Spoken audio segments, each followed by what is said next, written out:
Reflection हम लोगों ने कंप्लीट कर लिया था। मिरर फॉर्मूला, मिरर के ऊपर न्यूमेरिकल्स, कॉनकेव कॉन्वेक्स के ऊपर बेस्ड जो न्यूमेरिकल थे that we have completed. Now we will discuss refraction of light that is much more different than the reflection of light. So जिस तरह से आपने रिफ्लेक्शन को समझा है उससे भी ज़्यादा अच्छे तरीके से you have to study about reflection of light. And the key points for today's class will be what is the reflection of light, what is cause behind refraction, bending of light, and the last topic that will be optical rare and denser medium। तो देखिए अब तक आप लोगों ने इतना ही पढ़ा है कि जो लाइट है that always travel in a straight line path. हमने यही पढ़ा है कि लाइट क्या करती है, एक स्ट्रेट लाइन पाथ में चलती है। लेकिन स्टूडेंट्स वो तभी तक एक स्ट्रेट लाइन पाथ में चलती है जब तक कि उसके मीडियम को चेंज ना किया जाए। और we can say when light travel in air this always travel in straight line path. और वी कैन से अगर लाइट एक ही डेंसिटी के मीडियम में ट्रेवल करती है, अगर लाइट जो है वो ट्रेवल कर रही है और उस मीडियम की जो डेंसिटी है वो बिल्कुल भी चेंज नहीं हो रही, then light will travel in straight line path. लेकिन जैसे ही आप मीडियम को चेंज कर देंगे, suppose light is coming from air and you allow a glass sheet before it, आप उसके आगे ग्लास के रेक्टेंगुलर शीट रख देते हैं तो लाइट क्या होगी, जैसे ही वो ग्लास की शीट के ऊपर टकराएगी इट विल बेंड, वो वहाँ पर बेंड हो जाएगी। मीन्स जिस तरीके से लाइट एंटर करने वाली थी अब वो उसी तरीके से आगे की तरफ नहीं चलेगी। और उसके बाद का फिनोमिना भी अगर आप डिस्कस करें कि अब ग्लास के अंदर से जब वो वापस बाहर निकलेगी, suppose outside there is also air, तो भी वो उस तरीके से बाहर नहीं निकलेगी जैसे कि वो ग्लास में चल रही थी। जब उसको नेक्स्ट सरफेस मिलेगी तो बाउंड्री मिलेगी, जैसे ही दो मीडियम के बीच की बाउंड्री लाइट को मिलती है वो वहाँ पर बेंड हो जाती है। डिपेंड करता है कि मीडियम कौन सा रेयर था और कौन सा डेंसर था, जो भी हम अगले टॉपिक में डिस्कस करने वाले हैं। तो यहाँ से आप डिफाइन कर सकते हैं what is the refraction of light. तो we can say the process of bending of a light from its path when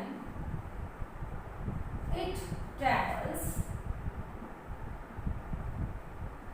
from one medium to another। जब लाइट एक मीडियम से दूसरे मीडियम में जाती है तो उसका अपने रास्ते से बेंड हो जाना is known as refraction of light. उसे हम क्या कहेंगे, रिफ्रैक्शन कहेंगे, is known as refraction of light. Means refraction के लिए क्या जरूरी है कि medium should be change, medium should be change. अगर मीडियम चेंज नहीं होगा तो लाइट जैसे आ रही है वैसे ही क्या होती रहेगी, चलती रहेगी। और रिफ्रैक्शन जो होता है वो हमेशा कहाँ होता है, at the boundary of two media. ये भी आपने ध्यान रखना है, at the boundary of two media. दोनों मीडिया को जो बाउंड्री कनेक्ट किए हुए हैं वहां पर क्या होगा, आपका रिफ्रैक्शन होगा। एक सिंपल रिफ्रैक्शन का जो फिनोमिना है that can be seen here. Suppose this is a rectangular glass plate named as ABCD and the light ray that is coming obliquely, obliquely means किसी एंगल पे ये एक लाइट आ रही है जो कि यहाँ बाउंड्री के ऊपर टकराई। अब ये लाइट कहाँ से आ रही है, फ्रॉम एयर। कौन से मीडियम से आ रही है, एयर से। यहाँ पर इसने अपना टकराया तो इस पॉइंट के ऊपर क्या होगा, रिफ्रैक्शन होगा, यानी कि लाइट का बेंड होना स्टार्ट होगा and light will come like this. कुछ इस तरह से लाइट यहाँ पर आएगी, ठीक है। और जब ये फिर इस मीडियम से बाहर निकलेगी तो कुछ इस तरह से ही इससे बाहर निकलेगी। तो ये जो फिनोमिना है दिस इज द, आप इसको थोड़ा सा ऐसे भी दिखा सकते हैं कि लाइट अगर ऐसे आती है, ठीक है, इस तरीके से आप लाइट के रिफ्रैक्शन को शो कर सकते हैं। Means this is what incident ray. इस पॉइंट पे क्या हुआ, रिफ्रैक्शन। बाउंड्री पे क्या होगा, रिफ्रैक्शन। तो व्हाट इज दिस, रिफ्रैक्टेड रे। इसको आप क्या कहेंगे, रिफ्रैक्टेड रे। और अगर आप यहाँ से ऑब्जर्व कर रहे हैं तो आप देखेंगे कि ये रे आपके लिए इंसिडेंट का काम करेगी और ये रे किसका काम करेगी, रिफ्रैक्टेड रे का काम करेगी। ठीक है, if we draw a normal at this point and also at this point you can draw normal. अगर आप यहाँ पर एक नॉर्मल खींचेंगे तो ये जो एंगल होगा that will be I, angle I means angle between incident ray and normal, ये आपने पीछे भी पढ़ा था। और ये जो एंगल होगा this will be angle R. तो एंगल आर कहाँ होगा, angle between refracted ray and normal. लेकिन एक बात आपको यहाँ पर ध्यान रखनी है कि जैसे हमने रिफ्लेक्शन के अंदर कहा था कि एंगल आई और आर दोनों इक्वल रहेंगे, वो चीज़ यहाँ पर वैलिड नहीं होगी, क्योंकि जिस रास्ते से लाइट आ रही है उसने अपने आप को यहाँ पर बेंड किया हुआ है।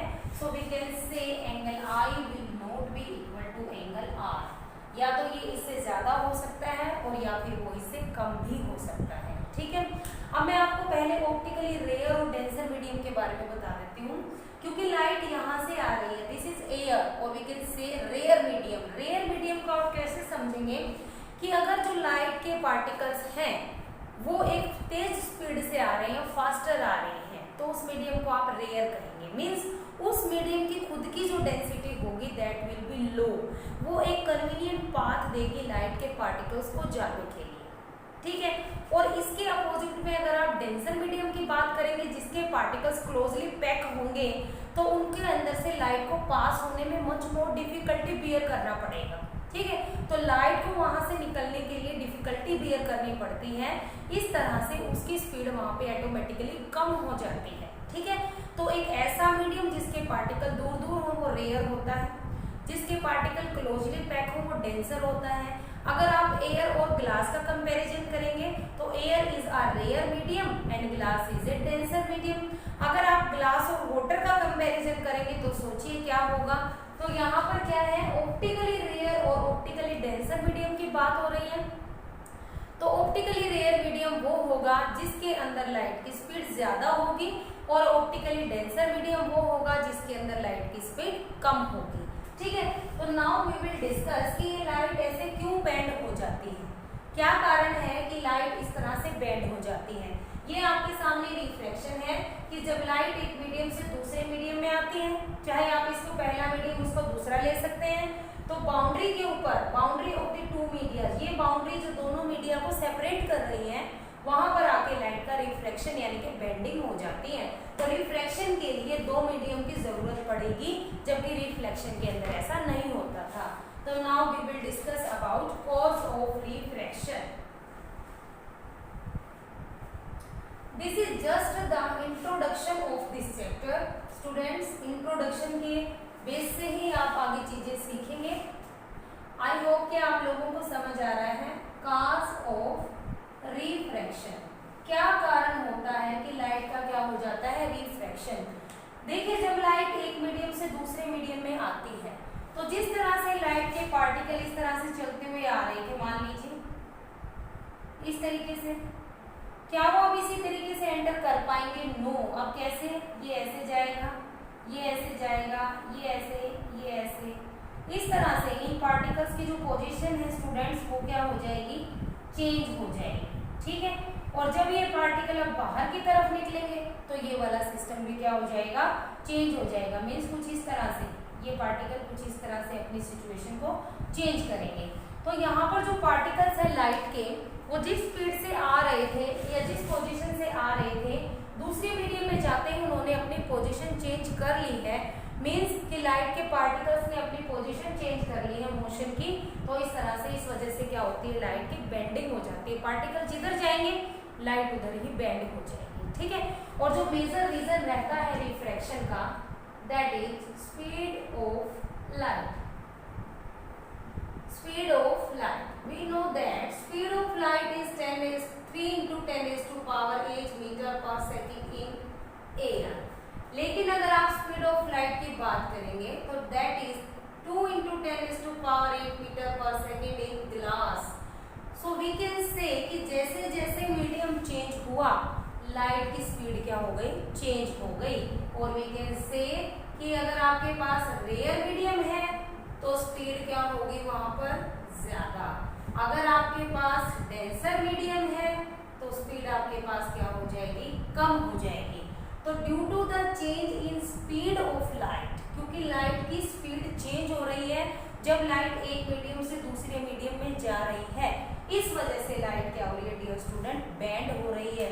क्योंकि जैसे जैसे लाइट का स्पीड चेंज होगा उसके पार्टिकल जितना तेजी से आ रहे थे, तेजी से यहाँ आ रहे थे, अब उनकी स्पीड कम हो गई, अब वो धीरे धीरे बेंड हो रहे हैं, नीचे की तरफ जा रहे हैं, स्पीड कम हो गई, फिर बाहर निकलना है, स्पीड को तेज करना है।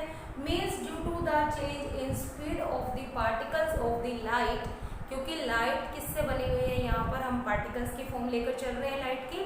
आगे हायर क्लास में आप ये भी पढ़ेंगे कि लाइट दोनों टाइप का नेचर शो करेगी, वेव नेचर भी और पार्टिकल नेचर भी। लेकिन यहाँ पर आपको अभी यही समझना है कि जो लाइट है that is not at the angle of incidence will be equal to angle of refraction. ये चीज हमें पता चल चुकी है कि बेंडिंग की वजह से दोनों एंगल इक्वल नहीं है। मीन्स जिस पाथ से लाइट एंटर कर रही थी उसी पाथ से लाइट अब आगे जाने वाली नहीं है, वो अपने पाथ से डाइवर्ट होगी। कहाँ पर होगा डाइवर्जन का formula, eight the boundary of the two medium. ठीक है स्टूडेंट्स, तो लाइट की स्पीड जो है एक मीडियम से दूसरे मीडियम में जाने पर क्या हो रही है, चेंज हो रही है। जब लाइट एयर में से चल रही है तो उसकी स्पीड ज्यादा है, लेकिन जब लाइट ग्लास में से चल रही है तो उसकी स्पीड कम है। अब दो फिनोमिना जो ऑप्टिकली रेयर और डेंसर मीडियम के अंदर होते हैं उनको समझने के लिए आप क्या करेंगे, वो दो रूल हैं जो आप समझ लेंगे तो आपको रिफ्रैक्शन की मोस्टली बातें क्या हो जाएंगी, समझ में आ जाएंगी। ऑप्टिकली रेयर और ऑप्टिकली जो डेंसर मीडियम है that we are going to study here. First case, light जा रही है हमारी रेयर टू डेंसर मीडियम, पहला केस। और यहीं पे हम अपना सेकंड केस करेंगे जब लाइट एंटर करेगी डेंसर टू रेयर मीडियम। यहाँ हम क्या शो करना चाहते हैं, we are showing here bending of light और we can say refraction of light. किन दो केसेस में, पहला केस जब लाइट क्या कर रही है, रेयर से डेंसर मीडियम में आ रही है, और जब लाइट डेंसर से रेयर मीडियम में जा रही है। तो चलिए केस डिस्कस कर लेते हैं। सिमिलर कंडीशन के अंदर we have taken a glass sheet, rectangular glass plate आप कह सकते हैं, ABCD, और जो लाइट आएगी that will come from the air. कुछ इस तरह से लाइट आई, ठीक है, ऑब्लिकली। ये हमारा नॉर्मल है।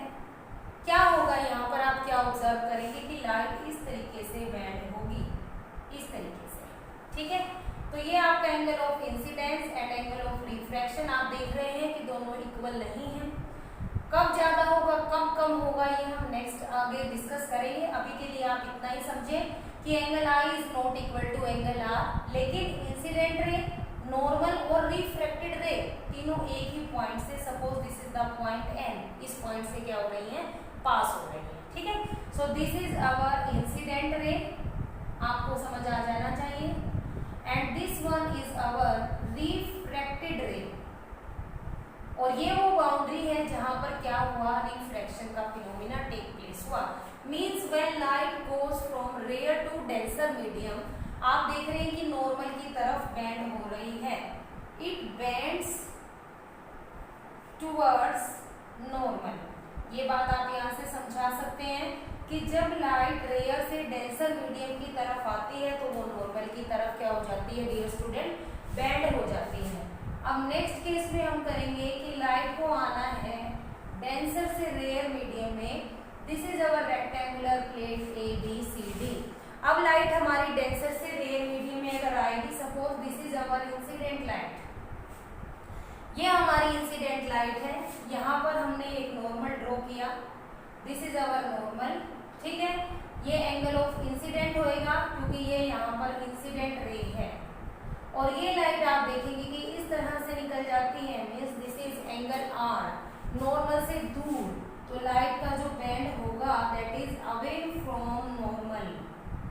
तो ये दो इम्पोर्टेंट रूल हैं जो पूरे के पूरे रिफ्रैक्शन के फिनोमिना को आपको यूज होंगे, रिफ्रैक्शन के फिनोमिना को समझने के लिए। यानी कि जब लाइट ग्लास से एयर में निकलेगी तो it will bend away from the normal, और जब लाइट रेयर से डेंसर में मींस एयर से ग्लास के अंदर एंटर करेगी तो it will bend towards the normal. तो ये जो दो रूल हैं स्टूडेंट्स, ये आपको फिनोमिना रिफ्रैक्शन समझने के लिए सबसे ज़्यादा यूजफुल होने वाले हैं। तो इस तरीके से ये रिफ्रैक्शन काम करेगा। अगर हम इन तीनों को इकट्ठा करके भी देखें तो क्या होगा, यानी कि अगर मैं कहूँ कि एक बार लाइट इधर आई है, इसी केस के अंदर अगर मैं आपको समझाऊं कि एयर से ग्लास में और अब वापस ग्लास से एयर में उसको जाना है। देखिए यहाँ पर मैंने एक नॉर्मल खींच लिया, ये लाइट आई ऐसे इस पॉइंट पे और यहाँ मैंने एक नॉर्मल बनाया, ठीक है। तो इस सरफेस के लिए ये इंसिडेंट बन गई। अब ये कैसे जाएगी, इस तरीके से बाहर निकलेगी। तो ये एंगल मेरा आर हो जाएगा और ये एंगल मेरा इस सरफेस के लिए क्या हो जाएगा, आई हो जाएगा। कुछ केसेस में आप इसको एमर्जेंट रे भी कहते हैं। This is also known as emergent ray. कि अगर आपको एक ही सिचुएशन इकट्ठा करके देखना पड़े कि लाइट आ रही है एयर से, एंटर कर रही है ग्लास में और वापस ग्लास से किस में जा रही है, एयर के अंदर जा रही है, तो आप किस तरह से इस फिनोमिना को स्टडी करेंगे। तो दिस इज द फिनोमिना। तो अगर यहाँ से स्टूडेंट आप अच्छे से चीज़ों को ऑब्जर्व करें तो मीन्स ये जो लाइट आई है this will come from this, ये ऐसे आनी चाहिए थी। अगर इस पॉइंट से इसको आप इमेजिन करें कि यहाँ से लाइट आई थी हमारी इंसिडेंट लाइट, तो इसको ऐसे जाना चाहिए था, but it is coming finally in this way. Means इतना जो इसके बीच में गैप हो गया है, इतना इसके बीच में जो गैप हो गया है, this gap is known as lateral displacement. Very important term, ये जो गैप इसके बीच में आ गया है this is known as lateral displacement. जैसे जैसे लाइट को आना चाहिए था और वो दूसरे तरीके से बाहर निकली है, then the gap between these two, इसके बीच में जो गैप है उसको आप एक नाम दे दीजिए, चाहे letter this is the gap E F. तो ई एफ जो हमारा है यहाँ पर दिस इज लेटरल डिस्प्लेसमेंट, मतलब इतना पाथ उसका डाइवर्ट हो गया है इंसिडेंट लाइट की कंपैरिजन में, ठीक है। जैसे कि अगर आप एक ग्लास स्लैब के पीछे अपना फिंगर रखकर देखिए, एक ग्लास की स्लैब ले लीजिए, उसको किसी मतलब उसको फिट कर लीजिए, किसी भी अपरेटस के अंदर आपने फिट कर लिया, एक हाथ से आपने उसको पकड़ा हुआ है और आप अपनी फिंगर को, suppose this is the glass slab, ये वाला एंड मैंने इसका फिक्स कर रखा है और मैं अपनी फिंगर को इसके पीछे लगाती हूँ लाइक दिस भी आप कर सकते हैं कि आप ऐसे इसको ग्लास स्लैब को पकड़ा हुआ और ये फिंगर मैं आपको यहाँ लगा देती हूँ, ठीक है। जैसे ही आप ये फिंगर यहाँ लगाएंगे, इस फिंगर की जो इमेज होगी ना वो आपको समथिंग इधर नजर आएगी।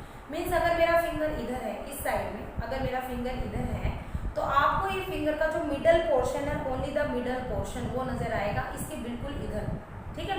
मीन्स है तो फिंगर इधर और नजर आ रही है मेरे को जस्ट इधर। तो ये जो डिफरेंस आया है दोनों की पोजीशन के बीच में, this is the phenomena of lateral displacement. तो ये था हमारा आज का टॉपिक। नेक्स्ट वीडियो में हम डिस्कस करेंगे effect of refraction of light. एक बात और मैं आपको बता देती हूँ, अगर लाइट नॉर्मली गिर रही है ना किसी ग्लास स्लैब के ऊपर, if a light ray falls normally on the glass slab then there will be no bending of light, वो स्ट्रेट चली जाएगी। कैसे, सपोज करो कि ये मेरे पास ग्लास की स्लैब है और लाइट बिल्कुल परपेंडिकुलर इसके ऊपर गिरी, तो ये लाइट सीधी निकल जाएगी। Means there will be no type of refraction in the case of normal गिरी है ये लाइट इसके ऊपर, स्लैब के ऊपर अगर कोई लाइट नॉर्मल गिरती है, incident ray falls perpendicular to the glass slab, then light waves जो है वो ऐसे की ऐसे नीचे की तरफ चली जाएंगी, बिकॉज सारे के सारे पार्टिकल एक कंटिन्यूस पाथ में फ्लो होंगे, ठीक है स्टूडेंट्स। तो ये था आज तक का टॉपिक जो आज हमने डिस्कस करना था। इसके साथ आप लेटरल डिस्प्लेसमेंट को भी इन्वॉल्व कर लीजिए। मिलते हैं नेक्स्ट वीडियो में जहाँ पर हम ये पढ़ेंगे कि रिफ्रैक्शन के कारण क्या क्या इफेक्ट्स होते हैं जो हम अपनी डेली लाइफ में ऑब्जर्व करते हैं।